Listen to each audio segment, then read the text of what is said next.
ये कड़ा सभी दैत्यों पर तुम्हारा राज्य स्थापित करेगा। लो,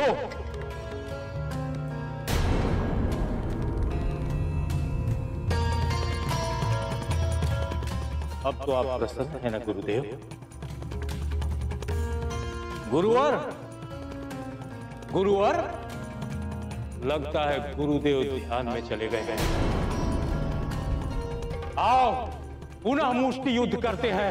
नहीं, रोशकेतु, अभी नहीं, क्योंकि अब मुझे दैत्यों की सेना तैयार करनी है। क्यों? स्वर्ग पर आक्रमण करने के लिए।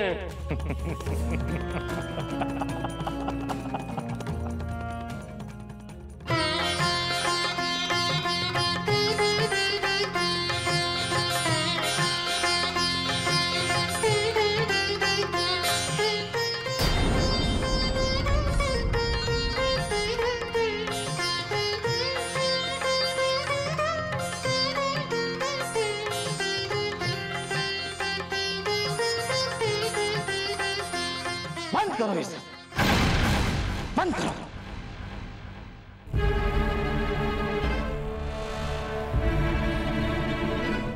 क्या हुआ देवराज? आज आपने सोमरस पान नहीं किया? इस तरह से सबके साथ क्रोधित स्वर में क्यों बात कर रहे थे? क्योंकि जाने हम सभी से अपने व्यवहार के लिए क्षमा मांग चुके। देवराज, आपको इतना व्यतीत आज से पहले कभी नहीं देखा। कौन सा दुख है जो आपको चिंता में ढाल रहा है? कुछ नहीं। नहीं देवराज, कोई तो बात अवश्य है। बहुत दिनों से आप चिंतित लग रहे हो। मैं देख रही हूँ कि ना तो आपको संगीत भा रहा है और ना ही नृत्य। छोटी छोटी बातों में आप क्रोधित हो जाते हैं। अवश्य कोई तो बात है जो आपको घून की तरह खा रही है। तुम्हें सुमेरुवासी यक्ष स्मरण है, जिसे हमने अपने स्वर्ग से अपमानित करके भगा दिया था? हाँ देवराज, उसी ने चंद्रदेव को मूर्छित किया, उसने देवऋषि नारद को मूर्छित किया। वो हमारे क्रोध का बदला दूसरों पर निकाला और हमें इसी बात का दुख है कि हम चाहकर भी उनसे कोई संपर्क नहीं साध पा रहे हैं, ताकि हम उनसे क्षमा मांग सकें। देवराज, आप आत्मग्लानि और पश्चाताप से भरे हुए। आपका पाप कट गया। नहीं, हमारी आत्मा को शांति तब तक नहीं मिल सकती जब तक हम यक्ष से स्वयं क्षमा न मांगे। किंतु यक्ष का पूरे ब्रह्मांड में कहीं पता ही नहीं चल रहा। आप पुनः प्रयास कीजिए देवराज, संभवतः आप उन्हें इस बार देख सकेंगे। ठीक है, मैं एक बार और प्रयास करूंगा।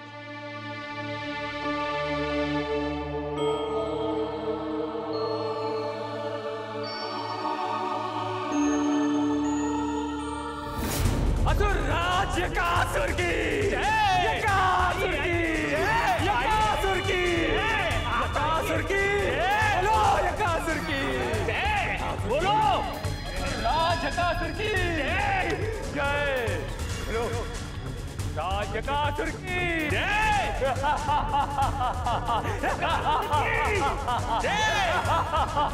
यकासुर की जय। नहीं नहीं, ये कैसे हो सकता है? असंभव, ये नहीं हो सकता।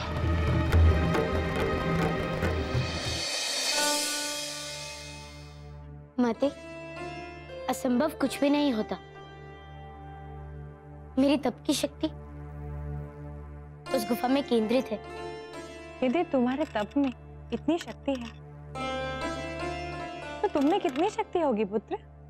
अंजना, तभी तो मैं आपको बार बार कहता हूँ कि हनुमान को साधारण बालक समझना बंद कीजिए। अब तू मेरे हाथों नहीं बचेगा हनुमान। अब तू भी नहीं बचेगा केसरी।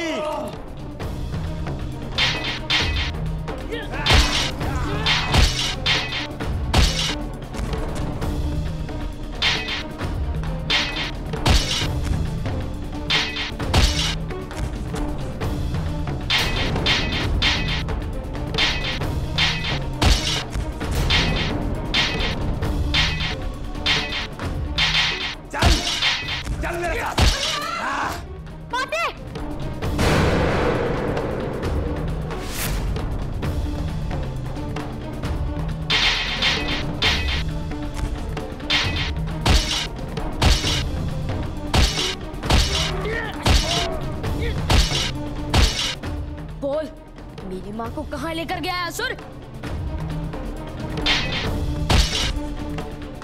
बोल बोल असुर, मेरी माँ को कहाँ लेकर गया है? था तेरा भी वही दशा होगी जो तेरे साथी की हुई। बोल।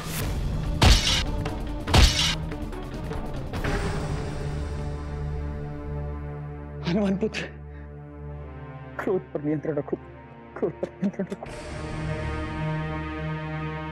तुम्हारी क्रोध की अग्नि में ये दोनों भी मृत्युगत हो गए। हो सकता था कि हमें इनके द्वारा अंजना, हमें इनसे कोई सूचना मिल सकती। सूचना? ऐसी सूचना मिलती इनसे? हनुमान पुत्र, संभालो अपने आप को। अंजना तुम्हारी माता है, तो मेरी पत्नी भी है पुत्र। शांत हो जाओ पुत्र, हम दोनों मिलकर कोई मार्ग ढूंढ लेंगे पुत्र। हम अंजना का अवश्य पता लगा लेंगे। तो कैसे पता लगा लेंगे? मुझे पता है वो माया द्वार था और असुर अपना माया क्षेत्र बनाने के लिए ऐसा करते हैं, किंतु उन्होंने माता का अपहरण क्यों किया और उनका कैसा पता लगाया जाएगा? महल चलो, हम इस बारे में सोचते हैं। पिताश्री, यदि कोई मुझसे प्रतिशोध लेना चाहता है तो माता को अपहरित करके उसको क्या लाभ मिला? हनुमान, इसमें हमें किसी षड्यंत्र की बू आ रही है। इसमें कोई बहुत बड़ा और भयानक षड्यंत्र है पुत्र। किंतु षड्यंत्र में माता अपना योगदान क्यों दे? पुत्र, अंजना को हमारे मनोबल को कम करने के कार्य हेतु लिया जा सकता है। कोई है दुष्ट है जो ये नहीं चाहता कि हम दोनों में से कोई भी उसके कार्य में बाधा बने। किंतु क्यों? ऐसा कौन हो सकता है पिताश्री? क्योंकि हमारी तो किसी से कोई शत्रुता नहीं। हमारी शत्रुता नहीं है पुत्र, पर हमें नहीं पता कौन हमसे शत्रुता रखता। ठीक है पिताश्री, किंतु यदि उन असुरों ने माता का कुछ भी अहित किया तो उसी माँ की सौगंध, मैं उसके पूरे संसार का विनाश स्वयं कर दूंगा। शांत रहो पुत्र, चलो।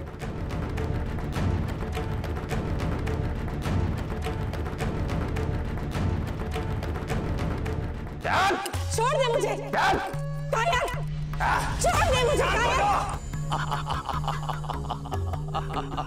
चल मेरे साथ। छोड़ दे मुझे, छोड़ दे मुझे, अन्यथा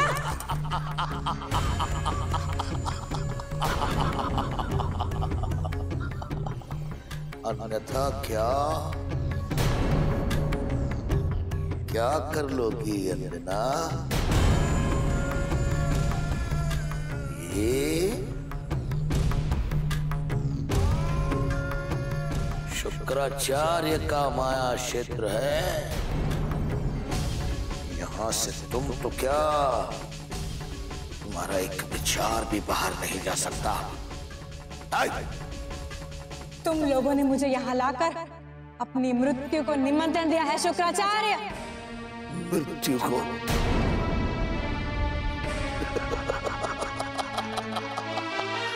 मृत्यु को नहीं, अपितु यक्ष को नव जीवन दिया है।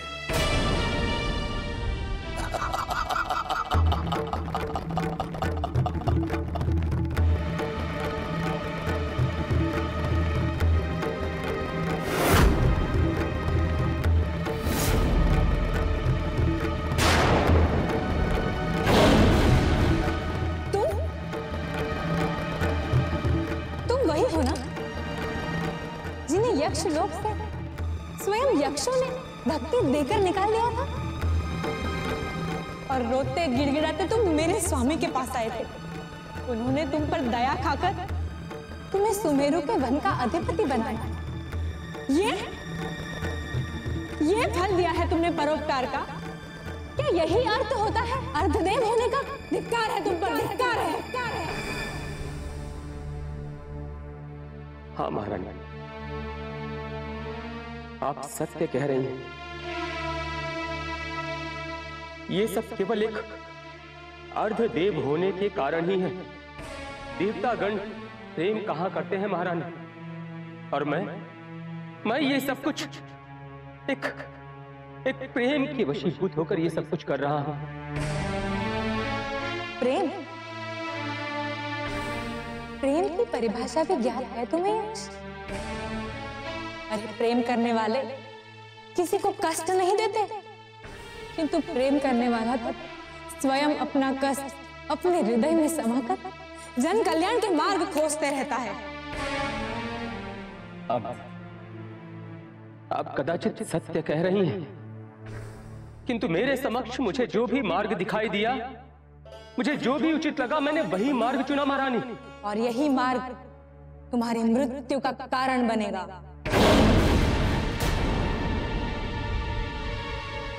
एक बार मेरा प्रतिशोध पूर्ण हो जाए, तत्पश्चात मैं स्वयं आपको आपके महल तक ससम्मान लौटा कर आऊंगा महाराज।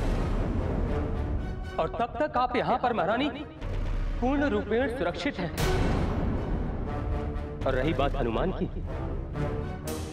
तो हनुमान को अपने मार्ग से भटकाने के लिए ही हमने ये पथ चुना है। तुम जानते हो यक्ष, तुम्हारा यही पग तुम्हें तुम्हारी मृत्यु के निकट ले आया है। याद रखना, मेरा पुत्र हनुमान मुझे कहीं से भी खोज लेगा और तुम्हारी वो दुर्दशा करेगा कि तुम स्वयं भी विचार नहीं कर सकते यक्ष। मुझे सब स्वीकार है द्वारा, मुझे सब स्वीकार है, किंतु अभी मैं आपको कदापि नहीं छोड़ सकता हूं। तुम्हारे विषय में मेरे हनुमान ने मुझे क्या क्या कहा था, कितनी प्रशंसाएं की थी तुम्हारी, किंतु तुम वो नहीं जिन्हें मेरा पुत्र हनुमान जानता है। तुम तो कोई दुष्ट, कायर, कपटी, कुपुरुष हो जो अपना हित साधने के लिए एक स्त्री का इस्तेमाल कर रहे हो।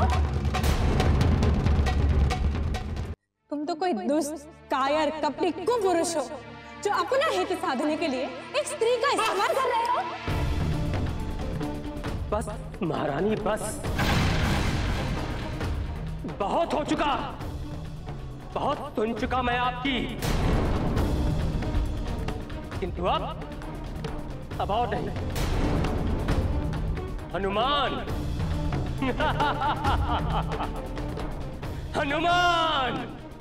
हनुमान की वार्ता कर रही हैं आप? वो निरीह सा बालक जो एक साधारण से तांत्रिक की प्रेत आत्मा को काबू नहीं कर सका, वो यक्ष को मारेगा। इस यक्ष को महारानी, मैं अभी तक आपसे सम्मान पूर्वक वार्ता कर रहा था, किंतु अब कदापि नहीं।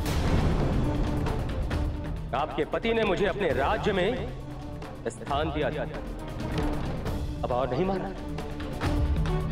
जब तक मेरा प्रतिशोध पूर्ण नहीं हो जाता, तब तक अब मुझे कोई भी रोक नहीं सकता है, कोई भी नहीं। नहीं आपका हनुमान और नहीं वो साक्षात शिव, कोई भी नहीं।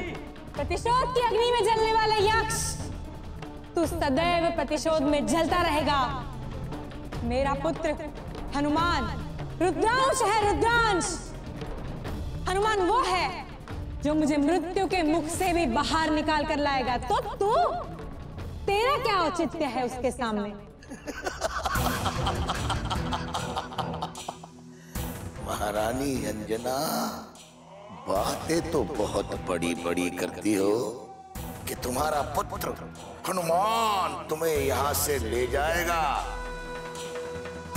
तुम्हारा पुत्र हनुमान यहां तो आने की दूर की कौड़ी है।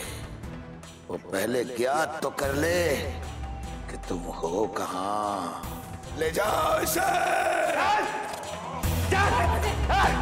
तुम लोग सही नहीं कर रहे हो। तुम्हारी मृत्यु तुम्हारी प्रतीक्षा में नहीं है।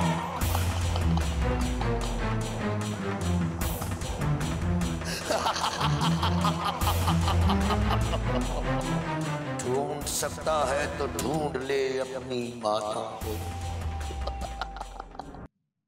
देवी, आपके मन में कोई प्रश्न उठ रहा है?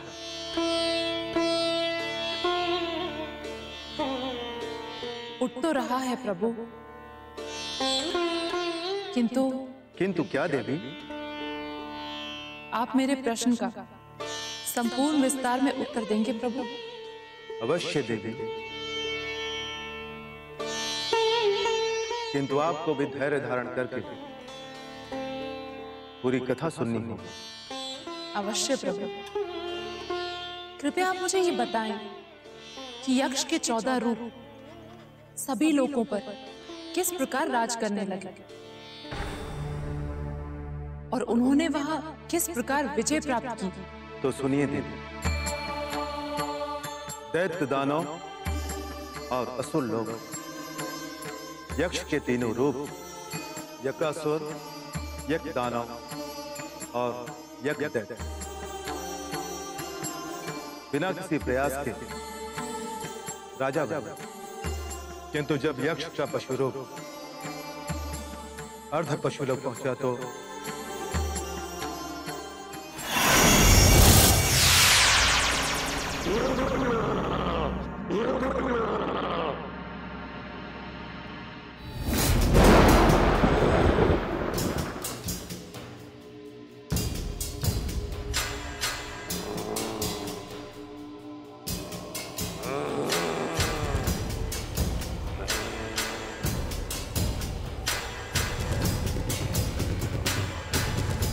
पशु लोग तो पहुंच जाए, किंतु यहाँ कोई दिखाई क्यों नहीं दे रहा है? क्या करूं? से पूछता हूं।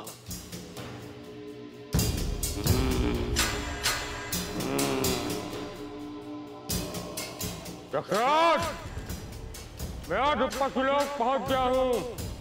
कहे मुझे क्या करना होगा? यहाँ के राजा को चुनौती दो और हमें आकर विजय की सूचना दो।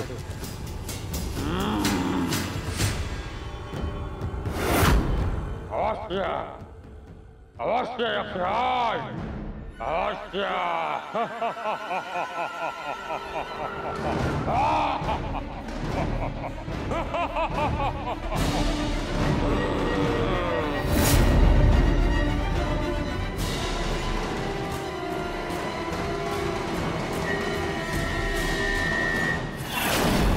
फिर क्या हुआ प्रभु? उसके उपरांत प्रणाम प्रभु।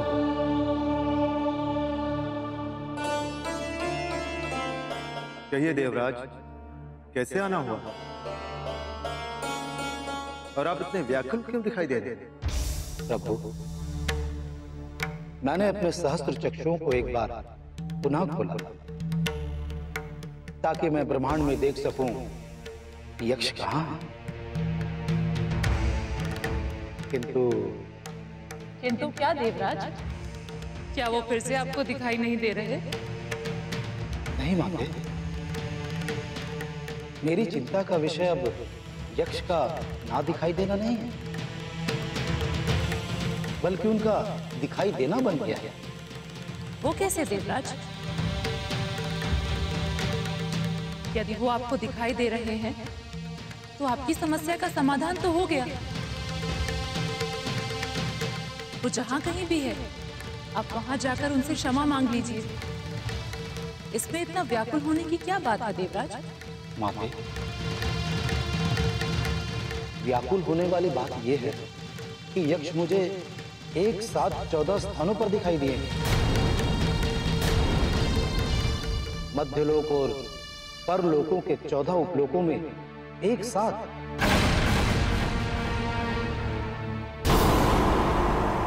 व्याकुल होने वाली बात यह है कि यक्ष मुझे एक साथ 14 स्थानों पर दिखाई दिए। मध्यलोक और परलोकों के 14 उपलोकों में एक साथ। और इतना ही नहीं माते, असुर लोग, दैत्य लोग और दानव लोकों के राजा भी घोषित हो चुके हैं। किंतु प्रभु, ऐसा कैसे संभव है? देवराज इंद्र, ऐसा चंद्रदेव की बहुरूप शक्ति और पुनर्चेतन शक्ति के कारण संभव हुआ है। अर्थात चंद्रदेव को मूर्छित करना और फिर नारद जी को मूर्छित करना दोनों उनकी योजना का हिस्सा था। हाँ देवराज, आप जानते हैं ये सब किस कारण हो रहा है?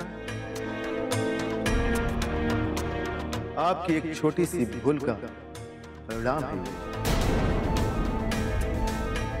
और अब यक्ष के मन में जलती प्रतिशोध की ज्वाला का प्रभाव आपको ही नहीं बल्कि सभी देवताओं को प्रभावित करेगा। प्रभु, मुझे क्षमा कर दें, किंतु प्रभु, एक तुच्छ यक्ष इतना बड़ा पग कैसे उठा सकता है? आप स्वर्ग में रहते हैं देवराज, प्रेम का अर्थ आप नहीं जानते। प्रेम वो शक्ति है जो किसी से कुछ भी करा सकती है। यक्ष अपने प्रेम के वशीभूत ही आपके पास याचना लेकर आए थे और अब आपसे अपना प्रतिशोध भी वो अपने प्रेम के लिए ही लेने के लिए प्रयास में है। कदाचित आपको ज्ञात ना हो, उत्कर्षा गर्भवती थी। ओह, मुझे तो ये पता नहीं था। मुझे तो ये भी नहीं पता था कि मेरा पात्र जाकर उसके सर पर लगेगा। तभी तो कहते हैं देवराज, बिना विचारे जो करे सो पाछे पछताए। काम बिगाड़ो आपनो, जग में होता है सारा। मैं तभी से बहुत लज्जित हूं प्रभु, किंतु मैं उसे अभी रोकने का प्रयास करूंगा। मुझे आज्ञा दे प्रभु। नहीं देवराज, आप उसे रोकने की चेष्टा ना करें। आपका उसके निकट जाना और भी भयानक परिणाम हो सकता है। तो फिर हम क्या करें प्रभु? यक्ष को 14 लोगों पर राज करने दें, और जब हमें उसकी मनसा का पता है कि वो 14 लोगों पर राज कर स्वर्ग पर आक्रमण करेगा, तो क्या हम चुप बैठे? देवराज, आपकी इसी दूरदर्शिता की कमी से आपको किसी न किसी के सामने झुकने के लिए विवश कर। तो आप क्या आदेश दे रहे हैं प्रभु? देवराज, आप स्वर्ग जाएं और मेरे अगले आदेश की प्रतीक्षा करें। तो क्या प्रभु, आपने ये कार्य किसी को सौंपा हुआ है? हाँ देवराज। प्रभु, क्या मैं जान सकता हूं कि वो कौन है? वही देवराज जो इस कार्य के योग्य है। बस आपके लिए इतना ही जानना अधिक है। ठीक है प्रभु, मुझे आज्ञा दे।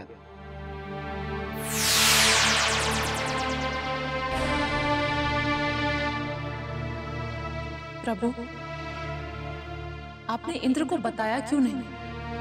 आप उन्हें इस समस्या से दूर क्यों रखना चाहते हैं? उन्हें अपनी भूल का पश्चाताप हो रहा है प्रभु, और इसी कारण वो अब हनुमान की भी सहायता कर सकते हैं। देव, नियति यदि चाहती तो इंद्र से इस प्रकार की भूल नहीं होती। यदि नियति ने ऐसा चाहा है तो इसके पीछे बहुत बड़ा कारण छुपा है, और मैं नियति के कार्य में हस्तक्षेप नहीं कर पाऊंगा। ठीक है प्रभु, कृपया आप मुझे ये बताएं कि कथा में आगे क्या हुआ? यक्षपक्षु ने सिंह की तरह दहाड़ा और फिर? उसकी दहाड़ सुनकर प्रहरी पशु भाग खड़े हो गए, और यज्ञ पशु सीधे पशुराज के समक्ष जाकर खड़ा हो गया और उन्हें अपने साथ युद्ध करने की चुनौती दे दी।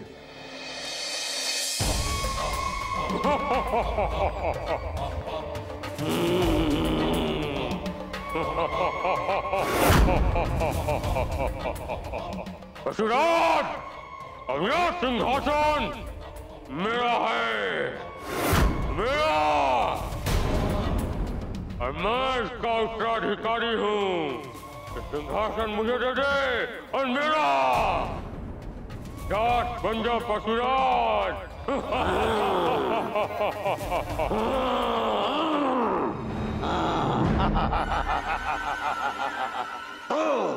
तू मुझे चुनौती देने आया है। इसके पहले कि मैं तेरे शरीर को अपने सींगों से बींध डालूं, चलो जा यहां से।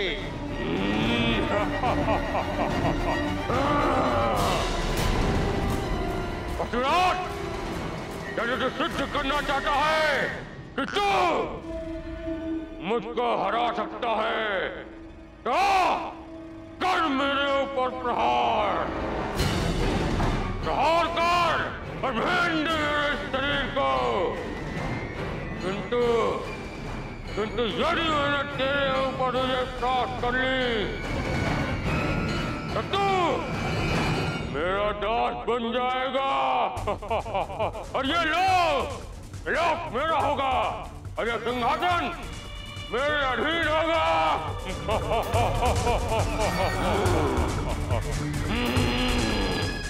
मेरे लोक पर अधिग्रहण कोई नहीं कर सकता, कोई नहीं। इसके आगे की कथा मैं अवश्य सुनाऊंगा देवी, किंतु अभी मुझे हनुमान पर ध्यान देना है। हनुमान अंजना के इस प्रकार लुप्त होने से बहुत ही कलांत है और वो अपनी अंतर्दृष्टि का प्रयोग कर रहे हैं।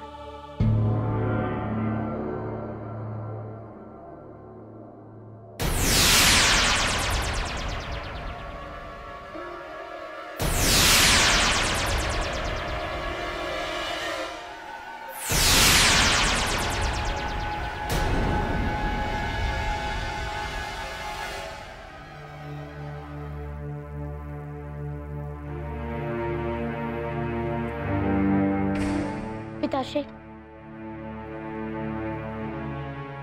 मेरा माता से किसी भी प्रकार संपर्क नहीं हो पा रहा है,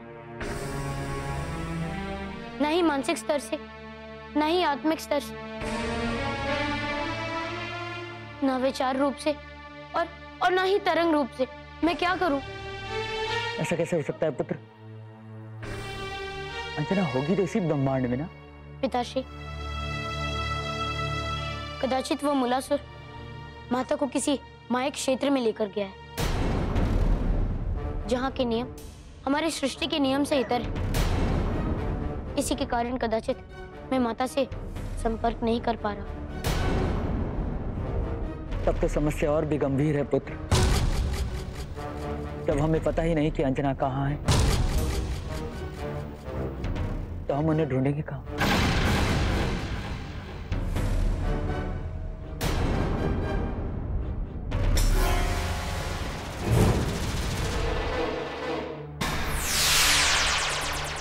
नारायण नारायण। प्रणाम देवऋषि।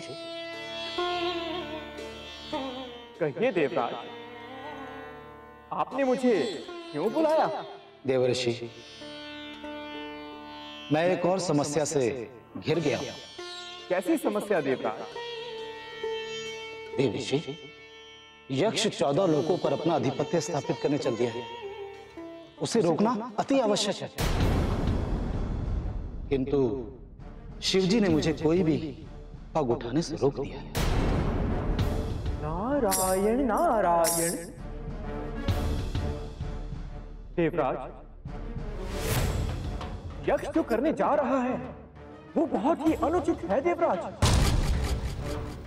यदि ऐसा हो गया तो बहुत बड़ा अनर्थ हो जाएगा। देवराज, मुझे हनुमान को शीघ्र ही सूचना देनी होगी। नहीं देवऋषि, महादेव ने मुझे किसी को भी कुछ बताने से मना किया है। तो देवराज, आपने मुझे क्यों बताया? इसलिए कि मैं कुछ कुंठित सा हो रहा था, सोचा आपसे परामर्श कर लूं।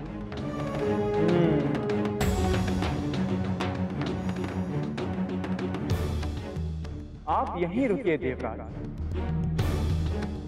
मैं कुछ मार्ग ढूंढता हूं। नारायण नारायण।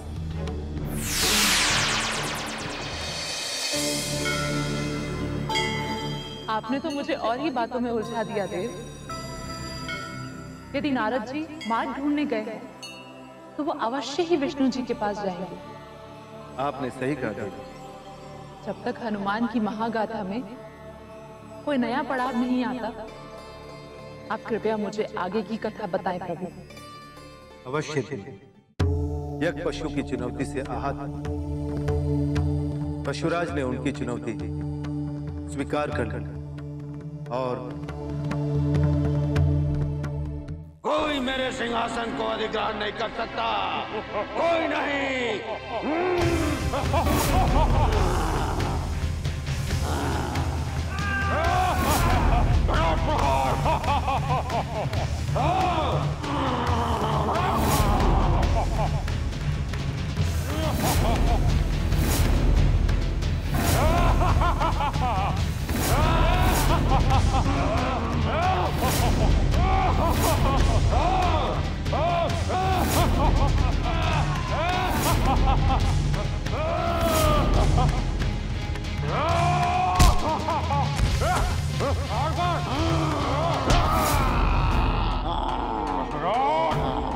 बहुत प्रहार कर लिया तूने, किंतु अब आ नहीं।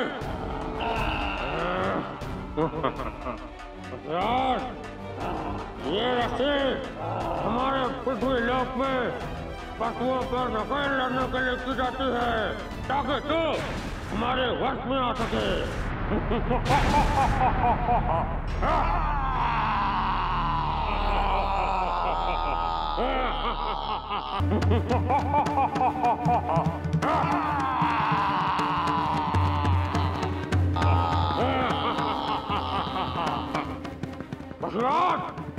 हमारे पृथ्वी लोक में पशुओं को ऐसे ही वश में किया जाता है।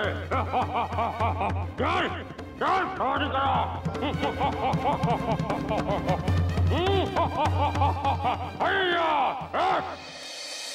और इस प्रकार देवी यज्ञ पशुओं ने अर्ध पशु रूप पर विजय प्राप्त कर। फिर इसके उपरांत यक्ष कहाँ गए प्रभु? देवी, उससे पहले यह जानिए कि हनुमान के साथ क्या घटना घट रही है और वो कहां जा रहा है।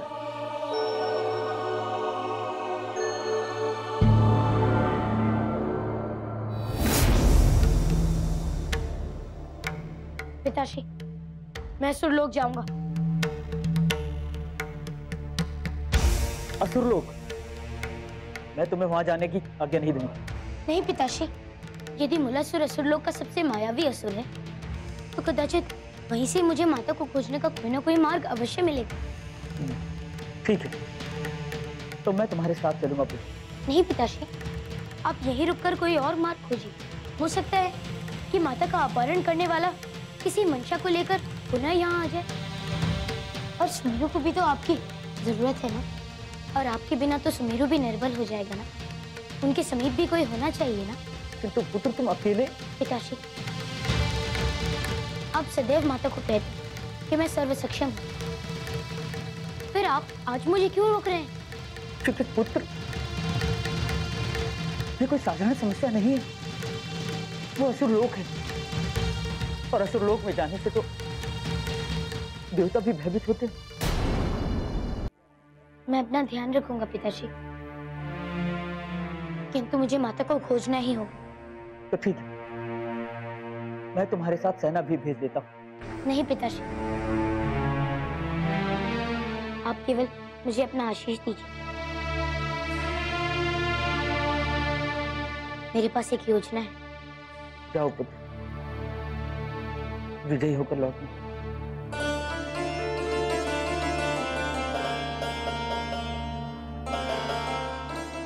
आज्ञा दीजिए।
हनुमान,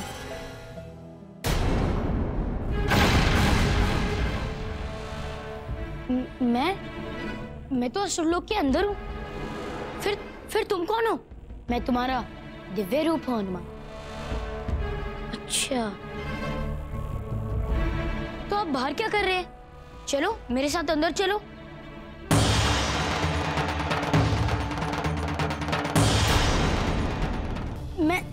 मैं तुम्हारे साथ अंदर आने की चेष्टा तो कर रहा हूँ, किंतु पता नहीं कैसे मैं अंदर प्रवेश नहीं कर पा रहा हूँ।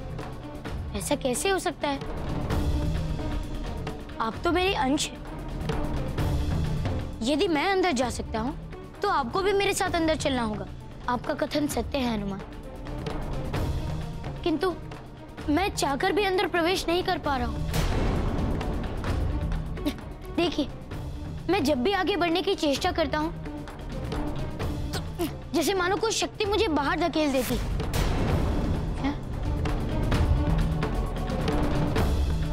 किंतु असुरों से मैं मात्र अपने शारीरिक बल पर कैसे विजय प्राप्त कर सकता हूँ? आपको मेरे साथ अंदर चलना ही होगा, किंतु कैसे?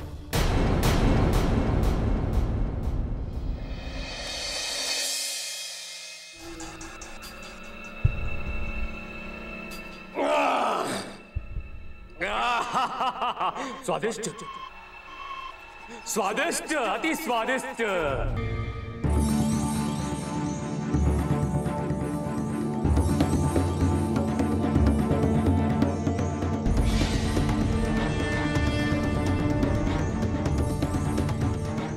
असुर,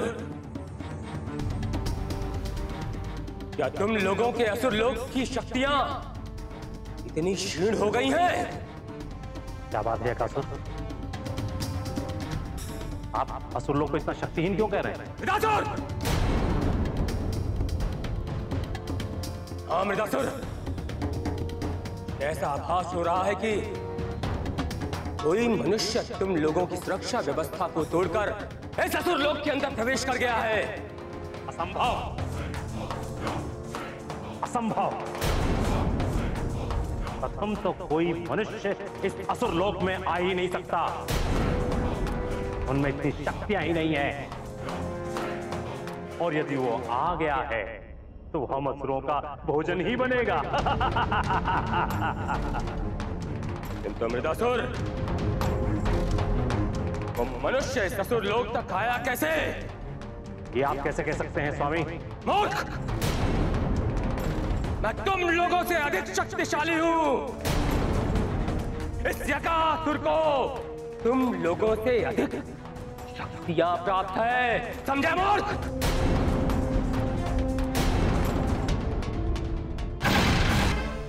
मैं तुम जैसे मूर्खों की तरह नहीं हूं। मुझे मूर्ख कहने वाले? स्वामी, आप कदाचित सत्य कह रहे हैं। मैं देखता हूँ, मैं स्वयं जाकर देखता हूँ कि कौन मनुष्य हमारे ससुर लोक में आ गया है। जाओ मृदासुर,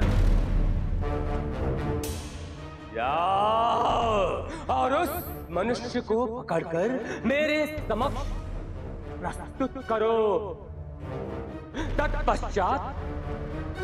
तत्पश्चात मैं ये देखूंगा कि वो मनुष्य मेरे भोजन के उपयुक्त है या फिर तुम जैसे मूर्खों के।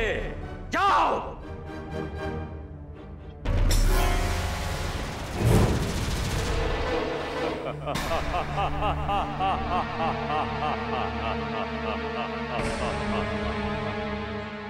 मनुष्य।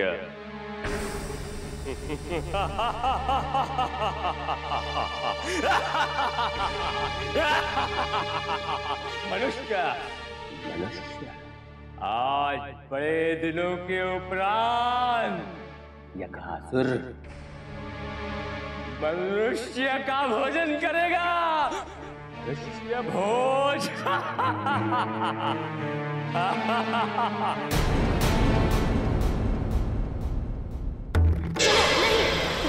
नहीं होगा। चलो, छोड़ो मुझे। अंदर चलो। देखिए, मैं अंदर नहीं आ पा रहा हूँ। नारायण नारायण।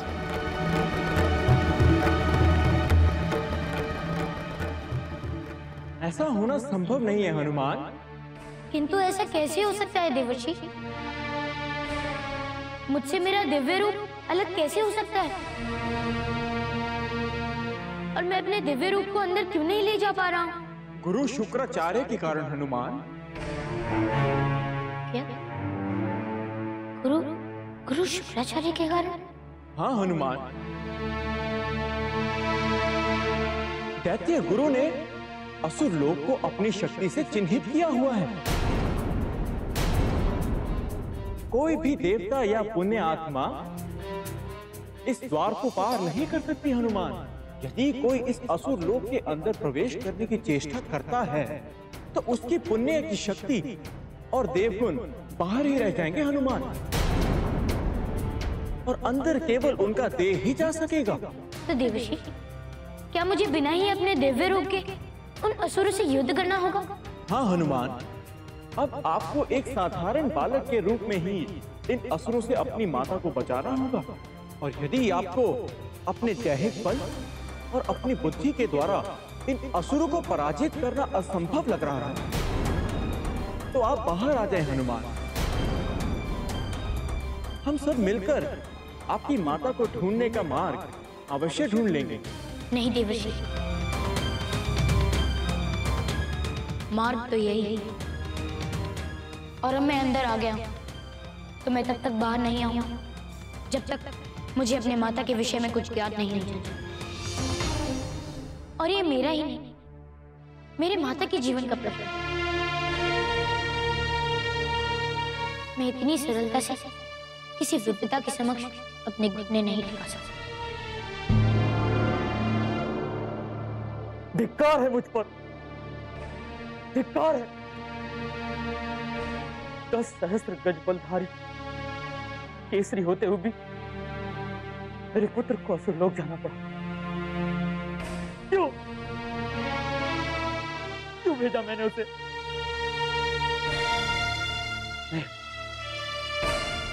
मैं स्वयं असुर लोक जाऊंगा और अपने पुत्र और अपनी पत्नी को वापस लेकर आऊंगा।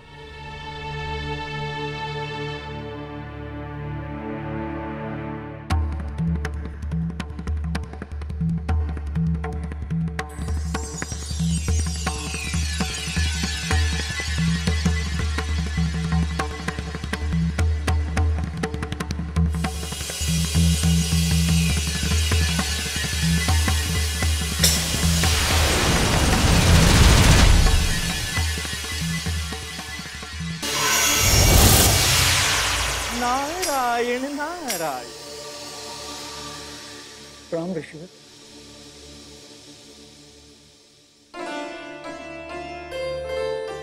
राजन, आपने बिल्कुल उचित समय पर अपनी शक्तियों का आह्वान किया है, क्योंकि अब आप इन शक्तियों का प्रयोग करके अपनी पत्नी और अपने पुत्र दोनों को प्राप्त कर सकते हैं। मैं हनुमान और अंजना के लिए असुरलोक जा रहा हूँ। क्या वो दोनों कहीं और हैं? नहीं राजन, वो दोनों वही हैं, किंतु हनुमान को एक असुर बंदी बनाकर अपने साथ ले गया है। आप कृपया शीघ्रता करें। अवश्य नारद जी। पवन देव, सहायता करे पवन देव। चलो स्वामी, असुर लोक में बिना आज्ञा के प्रवेश करने वाले इस बालक को मैं लेकर आ गया हूं। बालक?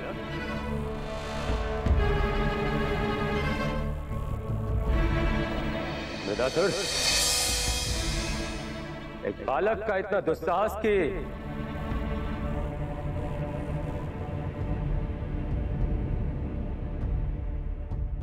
हनुमान?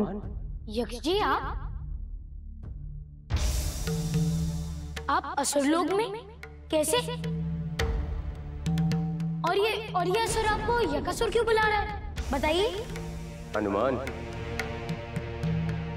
अब मैं यक्ष नहीं, अपितु यक्ष और असुर तत्वों से मिलकर बना हुआ यकासुर। असुरों के राजा हैं। राजा? हाँ। तो चलो, अब तुम भी प्रणाम करो इन्हें। प्रणाम तो मैं वैसे भी यक्ष जी को करता हूं, किंतु उससे पहले मुझे अपने प्रश्न का उत्तर चाहिए। पूछो हनुमान। मेरी माता को अपहरित करने का कारण क्या है? ताकि जो कुछ भी मैं करना चाहता हूं हनुमान, तुम हमारे उस मार्ग में बाधक न बनो। किंतु किसी असुर के साथ एक अर्धदेव का होना तो अशुभ संकेत है ना? और जो आप कर रहे हैं वो भी तो अशुभ है। देखिए यक्षदेव, मेरी आपसे विनती है कि आप ऐसा ना करें। आप सरल हृदय हैं। यदि आप किसी को भी कष्ट पहुंचाएंगे तो आपको सुख नहीं मिलेगा। आप कृपया ऐसे मत कीजिए। ना करूं? क्यों ना करूं हनुमान? क्यों ना करूं? कहां थी आपकी ये मीठी मीठी बातें उस समय, जब देवराज इंद्र ने मुझे अपमानित करके स्वर्गलोक से बाहर फेंक दिया था? और कहां थे आपके ये सुख और दुख के वचन? कहां थे हनुमान, जब मेरी उत्कर्षा मेरी इन्हीं भुजाओं में अपनी अंतिम सांसें ले रही थी? तब कोई उसे बचाने नहीं आया हनुमान, कोई भी नहीं।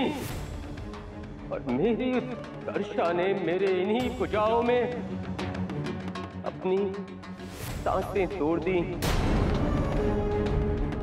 मृत्यु हो गई उसकी, मृत्यु हो गई।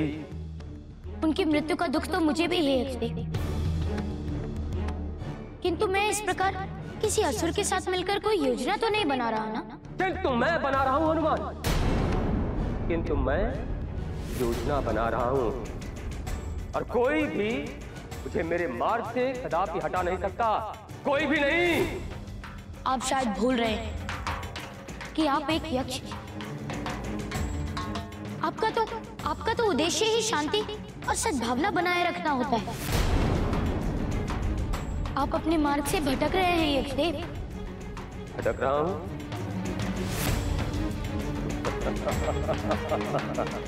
हनुमान, मुझे तो ऐसा प्रतीत होता है कि जीवन में प्रथम बार मैंने सही मार्ग चुना है, और अब मुझे मेरे इस मार्ग से कोई भी नहीं डिगा सकता, कोई भी नहीं। और मैं आपको ये परामर्श देता हूं हनुमान, कि आप भी मेरे इस प्रकरण से दूर ही रहे, यदि आप अपनी मां की सुरक्षा चाहते हैं। मैं आपको ये परामर्श देता हूं हनुमान, कि आप भी मेरे इस प्रकरण से दूर ही रहे, यदि आप अपनी मां की सुरक्षा चाहते हैं। ठीक है, मैं इस प्रकरण से दूर रहूंगा, किंतु उससे पहले मुझे आप मेरी माता के दर्शन करवाइए। मृदासुर। जी स्वामी। जाओ और हनुमान की माता को यहां लेकर आओ। स्वामी, यदि इसने छल करने की चेष्टा की तो? यदि इसने कोई चाल चली तो उसी क्षण इसकी माता को समाप्त कर देना।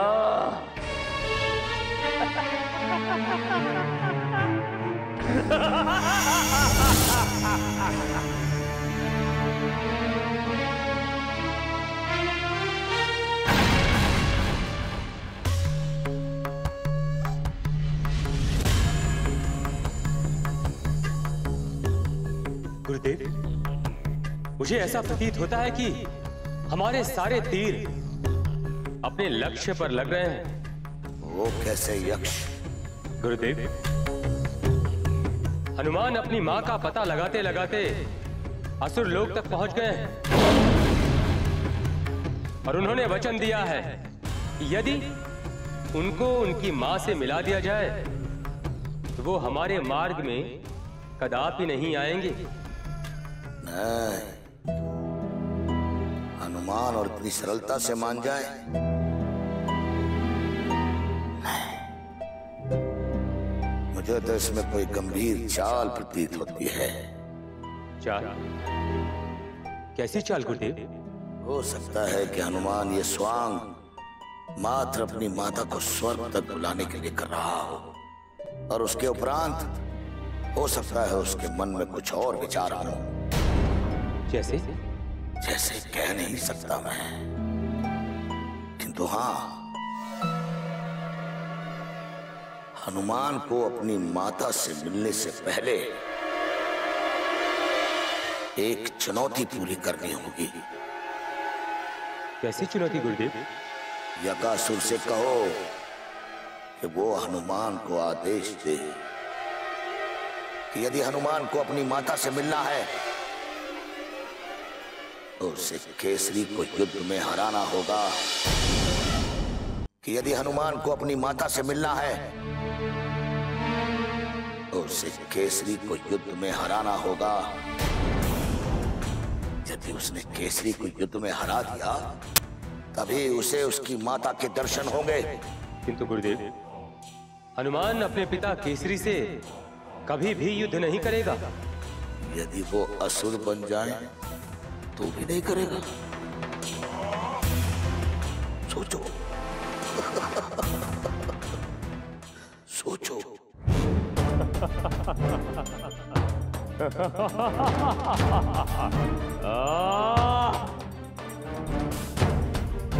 हनुमान, तुम्हारी सारी इच्छाएं पूर्ण की जाएंगी,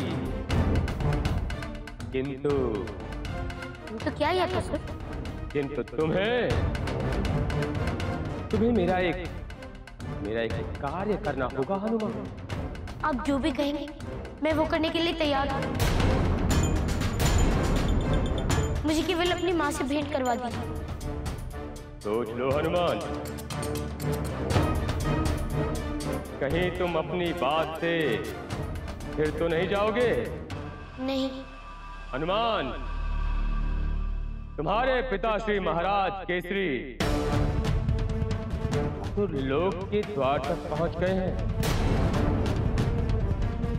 और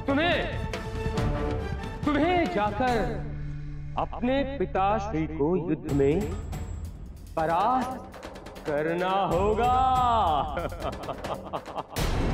क्या? किंतु उन्होंने आपका क्या अहित किया है और मैं अपने पिता पर कैसे वार कर सकता हूँ? हनुमान, तुम्हें तुम्हारी माँ चाहिए अथवा नहीं? सोच लो। चाहिए। तो तुम्हें वैसा ही करना होगा हनुमान, जैसा मैं तुमसे करने को कह रहा हूँ। कदाचित आप मेरे पिताश्री की शक्ति से परिचित नहीं है। उनमें 10 सहस्त्र हाथियों का बल है।